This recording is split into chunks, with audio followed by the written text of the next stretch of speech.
சென்னை மேற்கு தாம்பரம் பகுதியில் திருமணமான 2 ஆண்டில் புதுப்பெண்ணுக்கு வரதட்சணை கேட்டு மனதளவிலும் உடல் அளவிலும் கொடுமை செய்த கணவரை தாம்பரம் அனைத்து மகளிர் காவல் நிலைய போலீசார் கைது செய்தனர். மேற்கு தாம்பரத்தைச் சேர்ந்த ஹர்ஷா என்பவர் தனது கணவர் அக்ஷித் பர்மார் மற்றும் அவரது குடும்பத்தினர் தன்னை தொடர்ந்து வரதட்சணை கேட்டு கொடுமைப்படுத்தியதாக அனைத்து மகளிர் காவல் நிலையத்தில் புகார் அளித்துள்ளார். அதில் கடந்த 2024ஆம் ஆண்டு பிப்ரவரி மாதம் 18ஆம் தேதி சென்னை கிண்டியில் உள்ள லீ மெரிடியன் ஹோட்டலில் இந்து மரபுகள் மற்றும் சடங்குகளின்படி இரு குடும்பத்தினரின் முன்னிலையில் திருமணம் நடைபெற்றதாக தெரிவித்தார்.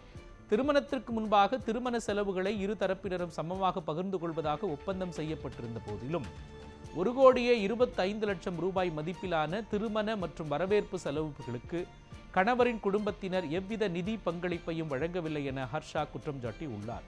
மேலும் வரதட்சணை கோரிக்கையால் கட்டாயப்படுத்தப்பட்ட தனது பெற்றோர் 110 சவரன் தங்க நகைகள், 20 கிலோ வெள்ளிப் பொருட்கள், வைர நகைகள், கல்யாண சீர்வரிசை மற்றும் 5 லட்சம் ரூபாய் ரொக்கம் வழங்கியதாக தெரிவித்துள்ளார். இதன் மூலம் மொத்தமாக 2,15 லட்சம் ரூபாய் அளவிலான திருமண செலவுகளை தனது பெற்றோர் வாழ்நாள் உழைப்பின் மூலம் ஏற்க வேண்டிய சூழல் ஏற்பட்டதாக புகாரில் குறிப்பிட்டிருந்ததாக கூறப்படுகிறது.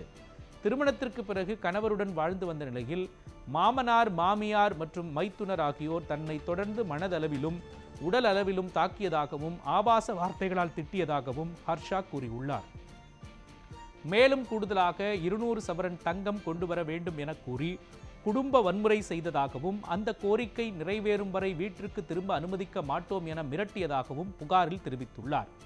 இந்த தொடர் வன்கொடுமைகளால் பாதிக்கப்பட்ட ஹர்ஷா கடந்த வருடம் ஆகஸ்ட் மாதம் 4ஆம் தேதி தாம்பரம் அனைத்து மகளிர் காவல் நிலையத்தில் புகார் அளித்துள்ளார். அப்பொழுது நடைபெற்ற விசாரணையில் இனிமேல் வரதட்சணை கேட்கவும் குடும்ப வன்முறை செய்யவும் மாட்டோம் என கணவரின் குடும்பத்தினர் வாய்மொழியாக உறுதியளித்ததாக தெரிகிறது.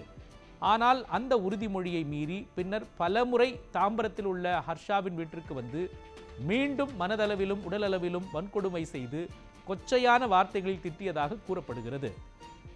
இதையடுத்து ஹர்ஷா மீண்டும் அளித்த புகாரின் அடிப்படையில் தாம்பரம் அனைத்து மகளிர் காவல் நிலைய போலீசார் வழக்கு பதிவு செய்து கணவர் அக்ஷித் பர்மாரை கைது செய்தனர். அவர் மீது வரதட்சணை கொடுமை மற்றும் குடும்ப வன்முறை சட்டப்பிரிவுகளின் கீழ் வழக்கு பதிவு செய்யப்பட்டு தொடர்ந்து விசாரணை நடைபெற்று வருகிறது.